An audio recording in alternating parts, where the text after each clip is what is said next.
Good morning students. हमारी exercise 10.3 चल रही थी क्लास 8 की। हमने इसमें क्वेश्चन 1, 2 और 5 किया था। हम उसके आगे के क्वेश्चंस करने वाले हैं। ठीक है, सभी बुक में देख लीजिए, अपनी अपनी बुक खोल लेना। जो जो क्वेश्चन है मैं खुद रीड कर दूंगा और उसके साथ उसके सॉल्यूशन करूंगा। अगर किसी को इसका सॉल्यूशन समझ में नहीं आ रहा है एक बार में, तो आप इसको रिपीट कर लेना, क्योंकि मैं ये वीडियो बना के सेंड कर दूंगा। ओके, तो क्वेश्चन नंबर 3 में हम देखते हैं, a diagonal of a quadrilateral is 26 centimeter and the perpendiculars drawn to it from the opposite side vertices are 12.8 centimeter and 11.2 centimeter. Find the area of quadrilateral. Means ये पहले तो इस figure को समझिए।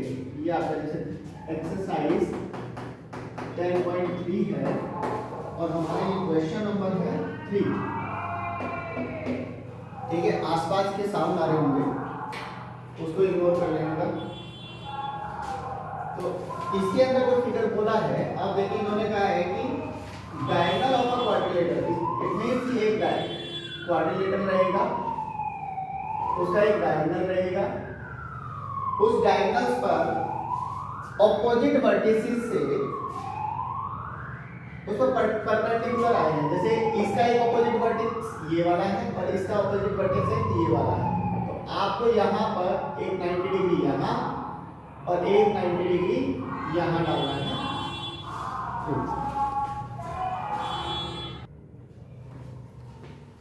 देखिए इस क्वाड्रिलेटरल में आपको अपना इसके जो नेमिंग कर दोगे तो कैसे रहेगा। मान लीजिए हमने इसका नाम दिया A, B, C, D और एक जो यहाँ से यहाँ तक गया है B से AC के ऊपर परपेंडिकुलर उसको DE और D से AC के ऊपर जो गया है उसको हम लिखते हैं DF। सो हमारे पास क्या क्या है, एक डायगोनल है यानी कि AC कितना गिवन है बेटा 26 सेंटीमीटर, और जो इस पर परपेंडिकुलर्स पड़े हैं, एक पड़ा है 12.8 और एक है 11.2। तो हम B से E तक वाले को हम मान लेंगे 12.8 सेंटीमीटर और B से F तक का जो यहाँ से यहाँ तक परपेंडिकुलर पड़ा है उसे हम मान लेंगे 11.2 सेंटीमीटर।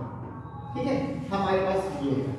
तो इस प्रकार के क्वाड्रिलेटरल, ऐसे क्वाड्रिलेटरल का मैं आपको अभी एक फॉर्मूला बताने जा रहा हूँ, जिसके अंदर डायगोनल होता है, एक हाइट यहाँ पर होती है, एक हाइट यहाँ पर, तो दो हाइट होती है। तो इसमें एरिया ऑफ क्वाड्रिलेटरल एक फॉर्मूला है, एरिया ऑफ क्वाड्रिलेटरल।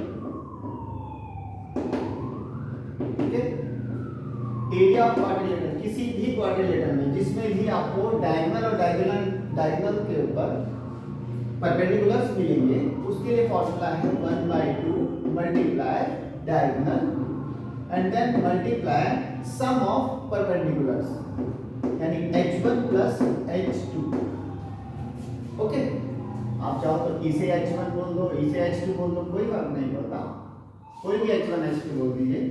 अब अगर हम इनकी बात करें, इस फिगर में वापस आए, तो इसमें आपके पास देखो 1/2 है, डायगोनल की जगह पर हमारा AC है, h1 की जगह पर हमारा DE है और h2 की जगह पर DF है। ठीक है, तो इन दोनों का प्लस करेंगे, इधर इनकी वैल्यू रख देते हो 1/2 26 सेंटीमीटर मल्टीप्लाई यहाँ पे 12.8 प्लस 11.2 और सब सेंटीमीटर था, क्योंकि ये एरिया है तो सेंटीमीटर स्क्वायर में कन्वर्ट हो जाएगा। इधर से आप इसको करते हैं तो यहाँ पर आएगा 13, 26 को 2 से डिवाइड करेंगे तो 13 आएगा, 13 मल्टीप्लाई और 12.8 और 11.2 को अगर आप प्लस करते हैं कितना आने वाला है, देखिए 12 और 11 23 हो गया, 23 और 8 और 1 का पॉइंट के बाद है तो 1 बन जाना है, तो ये 24.0 होने वाला है। तो ये 24 ही हो गया है, तो 13 4 जा 52 कैरी 5, 32 या 26 एंड 5 31। सो ये आपका है 312 सेंटीमीटर स्क्वायर। सो आप लोग इसको ध्यान से देख लेना, अगर नहीं समझ में आ रहा है तो इसे रिपीट जरूर कर लेना। ओके, शुरू करते हैं आगे का। क्वेश्चन नंबर, एक सेकेंड, ये वाला हम अपना देख ही लें। हम कर रहे हैं क्वेश्चन नंबर 3 का 312, ये सही है। क्वेश्चन नंबर 4, तो बेटा ये आपको पहले बता रखा है कि क्वेश्चन नंबर 4 कैसे होना है। इसमें भी आपको एक रोम्बस दिया है और रोम्बस का फॉर्मूला मैंने आपको एक ये भी बताया था जिसमें बेस और हाइट के साथ था। तो इसका एरिया फॉर्मूला क्या है, बेस मल्टीप्लाई हाइट। हाइट को एल्टीट्यूड भी बोलते हैं, तो उसे चाहे हाइट बोल दीजिए चाहे एल्टीट्यूड बोल दीजिए। अब आपके पास क्वेश्चन 4 में जैसे कि ए है, उसमें एरिया अगर आप निकालना चाहते हैं तो जो बेस है वो जो साइड होती है उसी को हम बेस कहेंगे, क्योंकि उसके रोम्बस की ऑल साइड इक्वल होती है। तो ये भी साइड, ये भी साइड, साइड साइड सेम है। तो इसमें जो बेस बनेगा वो सब तो साइड को ही लेगा, चाहे वो किसी भी तरफ का ले लो। तो हमारे पास ए के अंदर एक तो साइड दी हुई है, साइड जो होगी वो हमारे लिए बेस का काम करेगा। साइड कितना है 7.5 सेंटीमीटर और एल्टीट्यूड अलग से बोला है। एल्टीट्यूड है आपका 12 सेंटीमीटर। तो हमारे पास एरिया क्या हो जाएगा, आपको बता ही दिया है, बेस मल्टीप्लाई एल्टीट्यूड है या हाइट बोल दीजिए। तो बेस है 7.5 सेंटीमीटर मल्टीप्लाई एल्टीट्यूड 12 सेंटीमीटर। दोनों का मल्टीप्लाई करें तो 12 5 16 कैरी 6, 12 7 84, 84 और 6 90। तो एक के बाद पॉइंट आ गया, तो 90 सेंटीमीटर स्क्वायर। ठीक है। सो इसका बी पार्ट अपने आप कीजिएगा, क्योंकि ए सेम जैसे ए को किया है वैसे ही आप बी को करेंगे। नाउ अब हम आते हैं अपने क्वेश्चन नंबर 6 पर।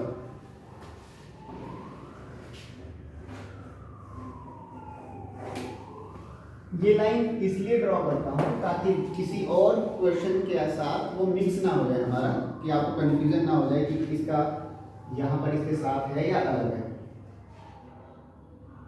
देयर आर सॉरी यहाँ पे देखा area of a rhombus, rhombus का एरिया दिया है और एक डायगोनल दिया है।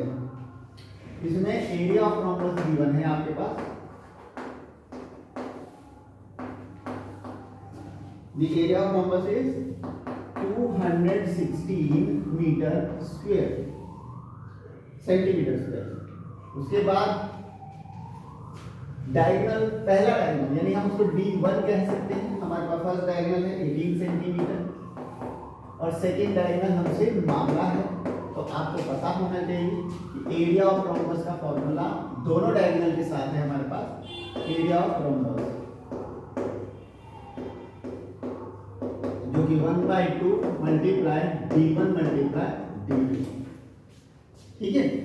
सो 1/2 लिखेंगे, फर्स्ट डायगोनल इज 18, सेकंड को हम D2 करके छोड़ रहे हैं। और क्योंकि इनका एरिया गिवन है हमारे पास, क्योंकि 216 है 216, सो यूनिट अभी नहीं लिख रहे हैं, यहाँ पर आकर के 9 पर गया, 2 9 18 होता है। सेकंड डायगोनल निकालने के लिए 216 डिवाइड बाय 9, और 9 से अगर आप इसे डिवाइड करते हैं तो कितना आता है, देखिए 9 1 जा 9, 9 2 जा 18, 21 में से 18 जाएगा 3 बचेगा, 3 के बाद 6 लगा 36, तो 9 4 जा 36। तो सेकंड डायगोनल इज 24। अब क्योंकि सारी यूनिट सेंटीमीटर में थी तो इसको भी सेंटीमीटर में ले लीजिए। इसको वापस रिपीट करके आप देख सकते हैं अगर समझ में नहीं आ रहा हो तो।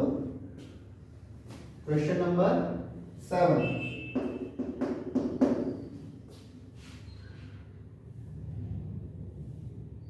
इसके अंदर आपको दिया हुआ है अगेन एरिया ऑफ रोम्बस दिया है, आपके पास एरिया ऑफ रोम्बस है,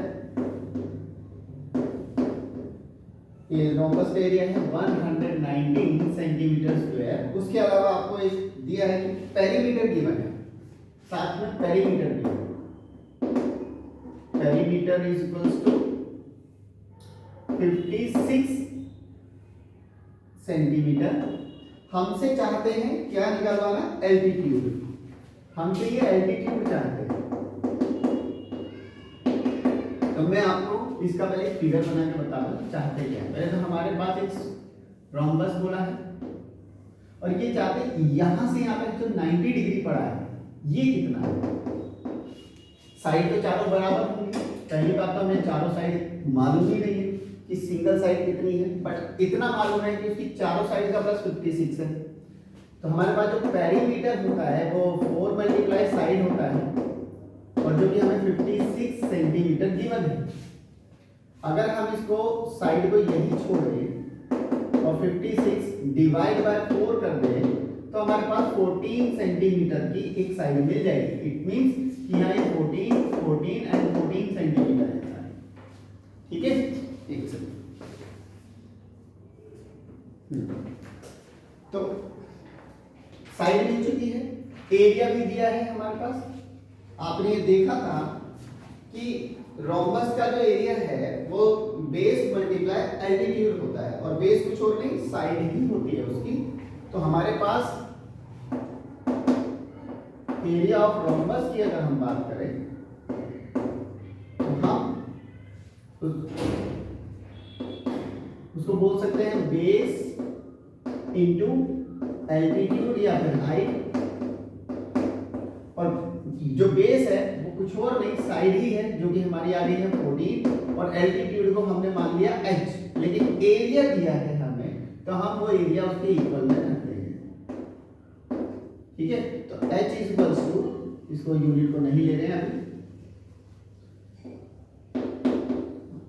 119 एंड ये आपका आ गया 14 नीचे 119 एंड 56 था। अब देखिए ये किस टेबल से जाएगा, 7 के टेबल से जाएगा। 7 2 जा 14, 7 बच गया 7 एंड 4 बच गया 11 में से 7 जाएगा 4 बचेगा, 4 के बाद 9 चला गया 49 हो गया ना, 7 7 जा 49।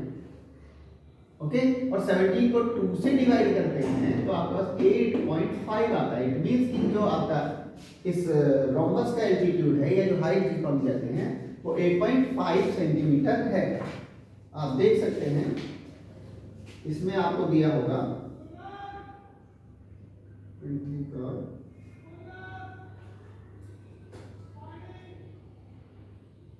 ठीक है 8.5 सेंटीमीटर गिवन है।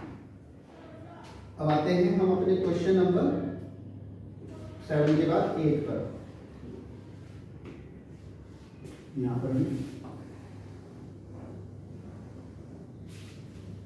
क्वेश्चन नंबर 8 में क्या बोला है ये देखिए। क्वेश्चन नंबर 8 आप अपने आप करेंगे, क्यों करेंगे, क्योंकि जो क्वेश्चन नंबर 5 मैंने आपको करके भेजा हुआ है ये बिल्कुल उसकी तरह है। इन्होंने हमसे मांगा है find the area of trapezium. Trapezium में भी क्वेश्चन 5 में भी ट्रेपेजियम था जिसमें पैरेलल साइड दी हुई थी और बीच का हाइट दिया हुआ था, तो वही चीज इसमें भी दी हुई है। इसके अंदर हमारे पास जो फिगर है ऐसे मानिए ये ट्रेपेजियम है जिसमें एक 16 है और एक 22 है, दो साइड है और उनके बीच की जो हाइट है वो है 12। और ये बात रखिएगा इसमें कोई सेंटीमीटर मीटर नहीं डेसीमीटर बोल रहा है, डीएम। कोई बात नहीं, आप अपना आंसर डीएम में निकाल सकते, कोई दिक्कत नहीं।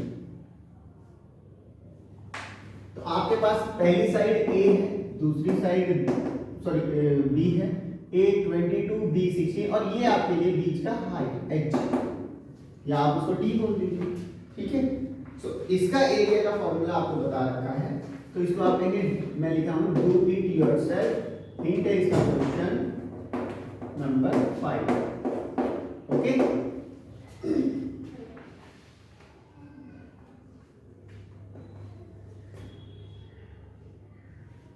क्वेश्चन नंबर 9 पे आते हैं।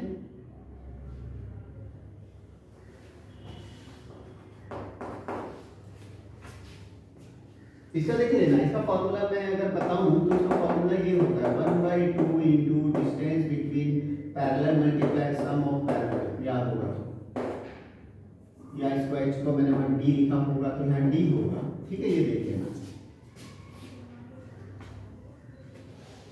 इसका यूज करना है, ये हिंट है।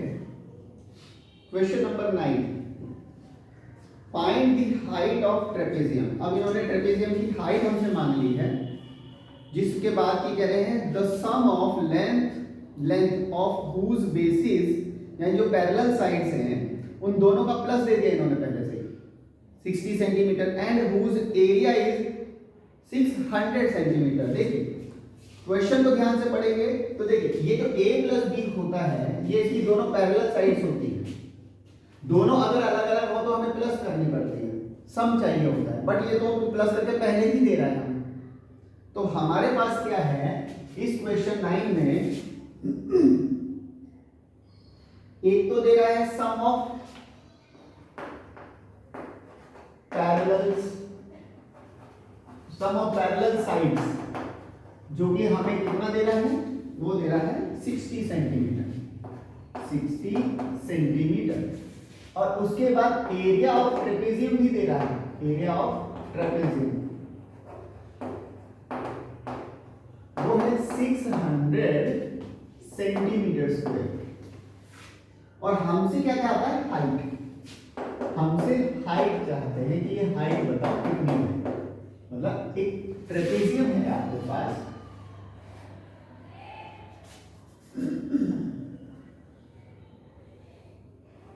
उसकी एक साइड ये है, दूसरी साइड ये है, और बीच में हाइट है, ठीक है।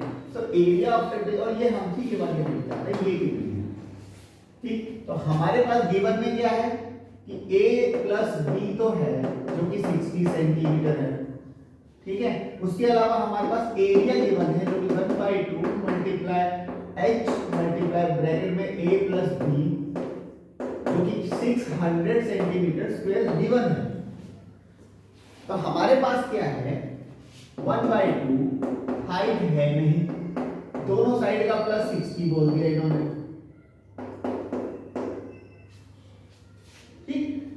तो यहां से ये कटेगा कितने पर, 30 पर। अगर ये ब्रैकेट नहीं भी लगाओगे ना तो भी चलेगा, क्योंकि इन दोनों का प्लस ही लिखना है। तो h इज इक्वल्स टू 600, ये 30 जाएगा डिवाइड में, 0 से 0 गया, 3 से ये 60 जाएगा 20 पर, तो हाइट आ गई 20 सेंटीमीटर। हाइट इज 20 सेंटीमीटर, ठीक है। ये टाइप 3 क्वेश्चन नंबर 9 बिल्कुल सही है। अब आता है question number 10।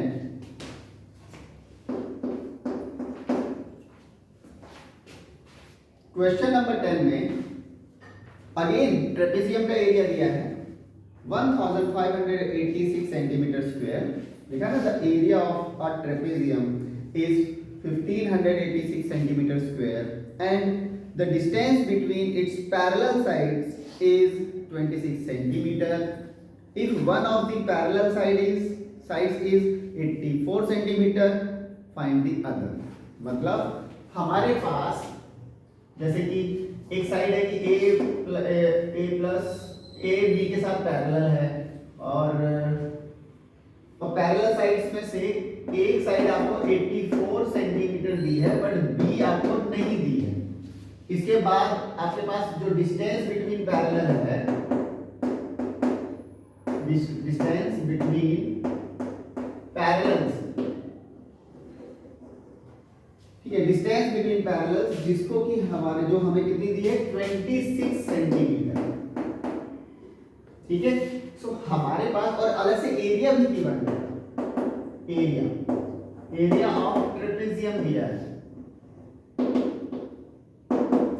Area of trapezium कितना दिया है 1586 सेंटीमीटर स्क्वायर। तो एरिया ऑफ ट्रेपेजियम का इतनी देर से हम यही फॉर्मूला बता रहे हैं, d लिख सकते हो, h लिख सकते हो, तो वो क्या है 1/2 डिस्टेंस बिटवीन पैरेलल लाइंस, उसको हम d लिख सकते हैं, और यहाँ पर a प्लस b वो दोनों पैरेलल है। एरिया हमें गिवन है 1586, जिस की वैल्यू दी है वो हम रखेंगे, डिस्टेंस बिटवीन पैरेलल्स 26 मल्टीप्लाई ए कितना आया, ए हमारे पास 84 है, बी हमें मालूम नहीं है कितना है, इसको बी आपके लिए मैं ऐसे बना देता हूँ 1586। अब देखिए यहां से पहले तो ये गया 13 पर, ठीक है, 2 के टेबल से 26 13 पे कट गया, फिर ये 13 की यहाँ मल्टीप्लाई कर रहा था, वहां जाके डिवाइड करेगा, आपके पास यहाँ बचेगा 84 प्लस बी 1586 डिवाइड बाय 13, तो 13 के टेबल से इसको डिवाइड करके देख लीजिए, तो आपके पास 1586 का डिवीजन करेंगे 15 से, सॉरी 13 से, तो 13 बन जा 13 2 8 2 जा 26 एंड अगेन 2 6 26, तो हमारे पास आ गया इसको काटने पर 122। अब 84 की यहाँ प्लस करता है तो वहां जाके माइनस करेगा, तो b इक्वल्स टू 122 माइनस 84, तो ये हमारे पास बनेगा आपका 122 में से करेंगे तो कितना आएगा 6 36, 122 84 माइनस करेंगे तो 6 नहीं सॉरी 8 आया एंड 3 38। ओके, तो आपके जो क्वेश्चन है आपने क्या देख लिया, उसकी जो दूसरी साइड है वो भी आप निकाल चुके हैं जो कि 38 आ चुकी है, तो आप क्वेश्चन 10 तक तो कम से कम कंप्लीट कर ही लीजिए। ओके, यहाँ पे देख लेते हैं, हाँ बिल्कुल सही है। सो आपका होमवर्क ये है कि आप एक्सरसाइज 10.1 का क्वेश्चन 1 से लेके क्वेश्चन 10 तक आपकी नोटबुक में होना चाहिए। अगर कोई पार्ट की बात होगी तो उसमें ऑल पार्ट्स, कोई भी मैंने पार्ट नहीं छोड़ा है, ठीक है बेटा।